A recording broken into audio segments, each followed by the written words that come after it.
Estamos de volta com mais um Frente a Frente com Jorge Henrique, aquele quadro já bem popular na nossa região, onde eu faço perguntas objetivas, incisivas e polêmicas para os nossos entrevistados. O entrevistado de hoje é conhecido em Pedreiras, Trindade do Vale, no Maranhão e no Brasil também. Olha só, ele já foi músico de igreja, jogador de basquete da seleção maranhense em 1997, já foi professor da UFMA, ele é casado há mais de 10 anos, exerce a profissão de juiz de direito desde 2009, pai de 2 filhos, tem 34 anos, nasceu em São Luís do Maranhão, ele é o nosso doutor juiz Marco Adriano Ramos Fonseca. Qual a sua motivação para ter se tornado um juiz de direito? Primeiro, eu escolhi o curso de Direito por ser inquieto. Eu sou uma pessoa que é inquieta com as desigualdades, com as iniquidades. E dentro do curso de Direito, eu tive a oportunidade de estagiar na Justiça Federal e depois passar no concurso para analista judiciário, que é uma espécie de assessor de juiz, mas concursado. E trabalhei com um juiz espetacular, doutor Raimundo Melo. E ao perceber que o juiz é quem tem o poder de efetivamente decidir, eu mudei a minha trajetória. Eu pensava em ser promotor de justiça, inspirado através do meu irmão, Marco Aurélio, que é promotor, e decidi que eu deveria ser juiz de direito, porque eu poderia contribuir muito mais como juiz do que como promotor de justiça. Então, além do senhor, algumas pessoas na sua família também seguiram essa carreira do direito, não é? Quem tanto? Quem começou na minha família, os pioneiros foram meus 2 irmãos mais velhos, Marco Aurélio e Marco Antônio. Se formaram em 96, começaram a advogar, inclusive aqui em Pedreiras, pelo Sindicato dos Comerciários, e depois passaram em concursos públicos. Marco Aurélio é promotor de justiça e meu irmão Marco Antônio, o segundo mais velho, é delegado de polícia. Muito bem, doutor. Quais foram os seus maiores desafios e se eles vigoram até hoje? O homem tem que ser movido a desafios, né? Eu sempre tive essa competitividade na minha família, né? Na minha origem. Meu pai foi pedreiro, de pedreiro, procurou se qualificar, virou técnico de contabilidade, depois foi professor, formou-se em pedagogia e daí a nossa família teve uma estabilidade financeira um pouco melhor, né? Eu já nasci, eu sou quinto filho dos meus pais, sou o mais novo e 14 anos de diferença para o penúltimo. Então eu já peguei a coisa um pouco melhor, estruturada. Estudei em colégio particular, mas sempre focado em tentar diminuir as despesas na minha casa. Então o meu objetivo principal era passar numa faculdade pública, eu passei no curso de Direito e daí eu tive início na minha carreira jurídica. Olha só, a conversa está muito boa. Tá meio frio ainda. Vamos esquentar um pouquinho. Olha só, doutor. Pelo fato do senhor ser negro, como foi seu ingresso na faculdade? Sofreu algum preconceito durante alguma parte da sua vida? Durante a escola, ensino médio, fundamental e na faculdade? Sofreu algum preconceito? Eu sofri bullying, inclusive dei uma palestra essa semana falando sobre isso, né? E também eu fui alvo de preconceito por um professor. Talvez o preconceito foi porque eu era um aluno, eu tirava boas notas, sempre fui um aluno de tirar boas notas. Só que eu não tinha aquele perfil de nerd. Eu sentava no fundo, por ser um pouco mais alto, sentava no fundo. Tinha minhas amizades com todos, me dava bem com todos os colegas. E era atleta, jogava basquete pelo Colégio Batista de São Luís. E nisso eu tive um professor de química que na primeira prova ele era famoso por ninguém tirar 10. E quando ele foi entregando as provas, chegou no meu nome, ele viu o meu nome e viu a nota que eu tirei 10, aí eu fui entregar a prova, ele segurou. Aí eu perguntei, professor, você não vai me entregar minha prova? Aí ele disse, rapaz, foi realmente você que fez a sua prova? Eu falei, foi, professor. E ficou aquele embate, aquele clima ruim, né? Desde então, ele passou a me marcar. E aquilo ali eu poderia tratar como um ponto negativo na minha vida, eu ficar deprimido, abalado, mas não, aquilo para mim foi uma motivação. Então, a cada prova que ele apresentava, eu me esforçava para tirar 10. E eu fechei no primeiro ano de Química com 8 notas 10, tirei 80, nota máxima, e nos últimos dias de aula ele falou uma coisa, mandou um recado para mim, eu trouxe aquele recado para mim, ele disse, tem alguns alunos que tiram boas notas, mas na hora do vestibular fracassam. E aquilo ficou na minha mente. Eu poderia também pensar com algo negativo, mas eu fiz o vestibular para a UFMA no meio do terceiro ano, no mês de junho de 2000. Foi o último vestibular semestral e eu queria passar no meio do terceiro ano para antecipar o meu ingresso na faculdade. Eu passei em 23º lugar. E a primeira pessoa, quando eu voltei no Colégio Batista para assistir a aula, foi justamente a primeira pessoa que eu encontrei foi esse professor de Química. Eu, cabeça raspada, e falei para ele: professor, passei no curso de Direito. Foi o único aluno do Colégio Batista a ter passado naquele vestibular para Direito. E aí eu percebi a frustração dele, né? Para mim, ele foi uma motivação. Então, o que poderia ser uma decepção, uma frustração, para mim se tornou um combustível para que eu encarasse aquilo como desafio. Eu sou de família humilde, né? Eu morava no bairro do João Paulo, em São Luís do Maranhão.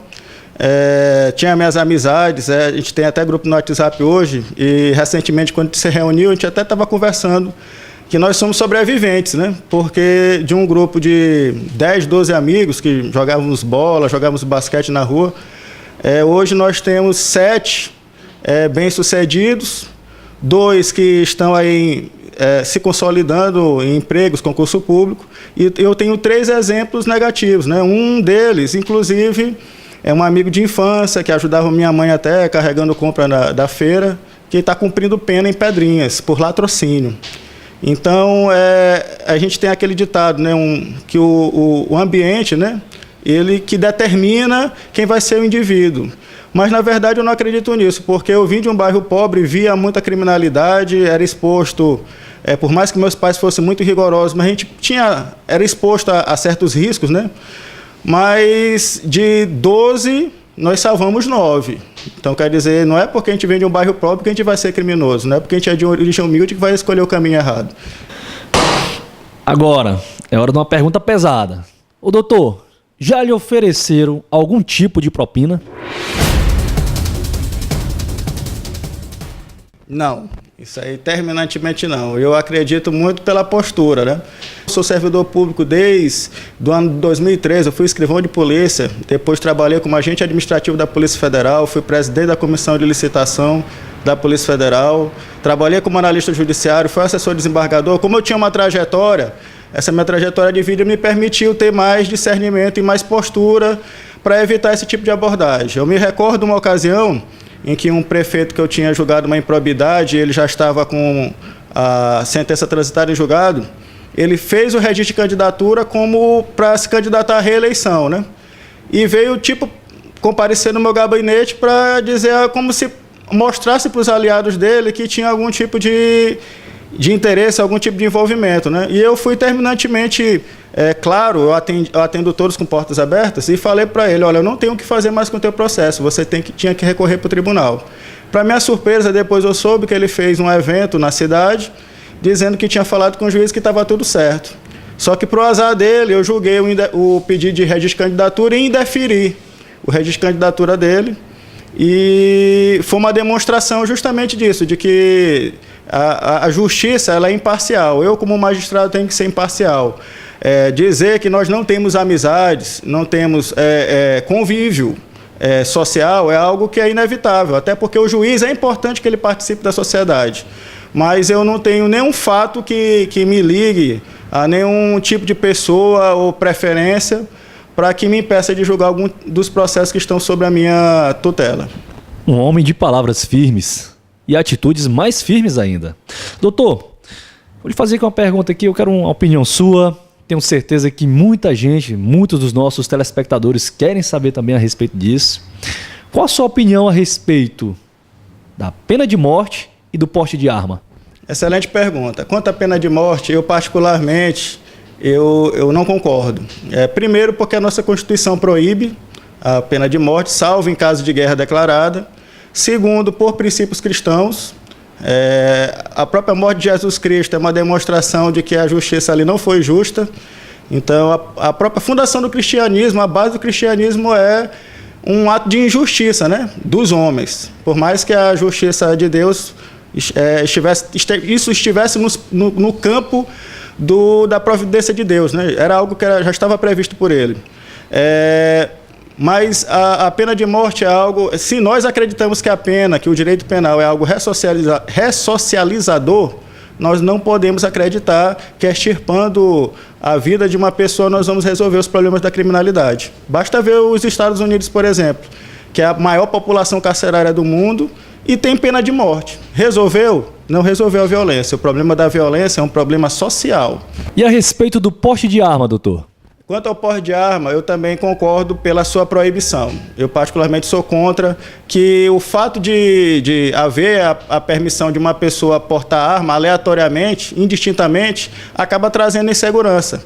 O homem ele não está preparado para manusear uma arma, então eu prefiro a proibição e a permissão apenas para quem tem capacidade técnica, como os policiais, as pessoas que participam de treinamentos específicos, as forças armadas. O que o Brasil precisa investir é na prevenção, na apreensão de armas, evitar que armas ingressem no território nacional ilegalmente. Por conta da sua profissão, o senhor ou a sua família já foram ameaçados alguma vez? Nunca. Uma boa pergunta. Eu nunca fui ameaçado, nunca me senti ameaçado no exercício da profissão. Logicamente, a gente tem que tomar nossas precauções pessoais. O fato de eu estar residindo na comarca com a minha família é algo que, ao mesmo tempo que é uma vantagem, também é uma desvantagem. Mas, graças a Deus, Pedreiras é uma cidade pacífica, a população toda me conhece, por onde eu ando sempre sou reconhecido. Eu, particularmente, me considero uma pessoa de bem. E aquele velho ditado, quem não deve não teme, né? Doutor, qual o caso que o senhor julgou mais marcante na sua vida? É muito interessante a tua pergunta. Eu tenho um lema comigo que depois que eu dou uma decisão, ou dou uma sentença, eu não me apego mais à decisão, porque a partir daquele momento a decisão não pertence mais a mim. Eu exteriorizei a minha convicção, então eu não me apego. Então, se o tribunal reformar, houver alguma alteração, eu não me abalo por isso. Mas o caso mais marcante que eu já julguei, que vai ficar na minha memória para sempre, é um caso envolvendo o direito de saúde. Uma criança aqui de Pedreiras, que tinha uma patologia muito grave, cardíaca, precisava de uma cirurgia bem delicada, ela tinha apenas 6 meses de vida, e o valor da cirurgia era de aproximadamente R$200 mil. Então, quando o Ministério Público ingressou com a ação, eu tive a oportunidade de conversar com a mãe dessa criança, e a criança estando presente, ela ficava azul por insuficiência respiratória, insuficiência de oxigenação no sangue. Então, foi uma das decisões mais técnicas que eu já preparei na minha vida. E essa decisão teve repercussão nacional, saiu no G1.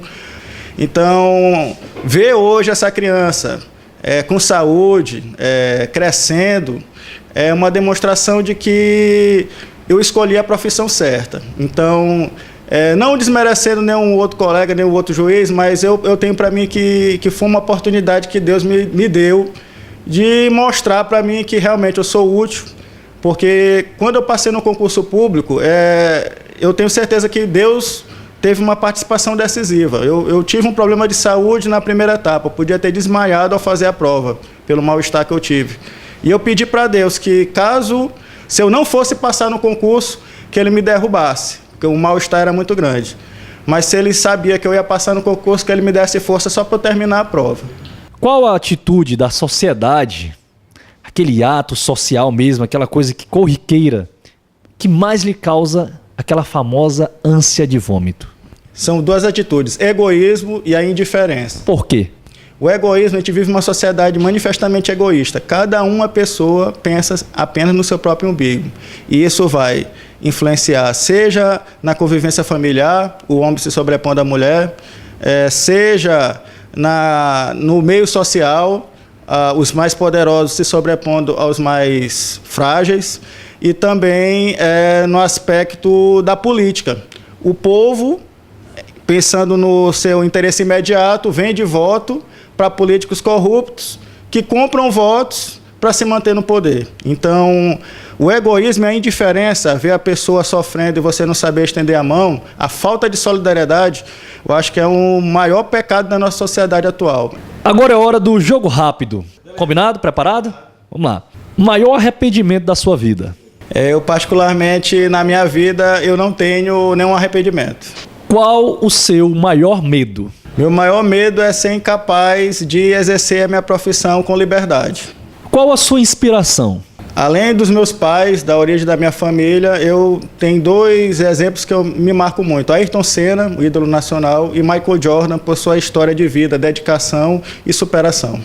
E qual o seu maior sonho? É viver numa sociedade livre, justa e solidária.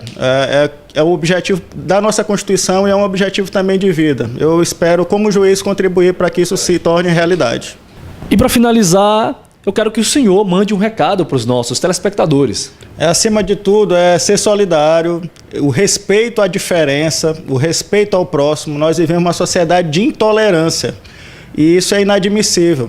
Vamos recordar o nosso dia a dia e praticar os ensinamentos da religião, pregar práticas positivas e propositivas. Eu acho que a sociedade, a partir do momento que se engaja, ela cresce e prospera. Então, muito obrigado pela oportunidade, desejo aí prosperidade e saúde a todos. E esse foi o Frente a Frente com Jorge Henrique. Na oportunidade, conversei aqui com o Dr. Marco Adriano, frente a frente, bem animado, uma personalidade já bem conhecida, não só em Pedreiras, Três dela, como em todo o Maranhão e, por que não dizer, nacionalmente também.